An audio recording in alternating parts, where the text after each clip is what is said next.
नांदुर येथील एका ज्येष्ठ नागरिकाची तब्बल 2 कोटी रुपयांची फसवणूक करणाऱ्या कथित डिजिटल अरेस्ट प्रकरणाचा बुलढाणा सायबर पोलिसांनी छडा लावलाय।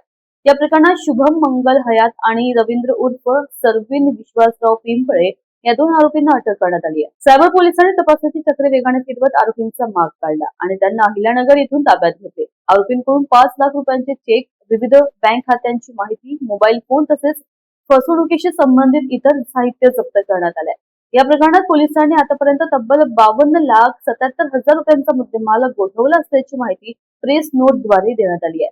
या कारवाईमुळे ऑनलाईन फसवणुकीच्या रॅकेटवर पोलिसांनी मोठा घाव घातलाय। डिजिटल अरेस्ट, टास्क फ्रॉड आणि शेअर मार्केट ट्रेडिंगच्या नावाखाली होणाऱ्या ऑनलाईन फसवणुकीपासून नागरिकांनी सावध राहावे असे आवाहन पोलिसांनी केले।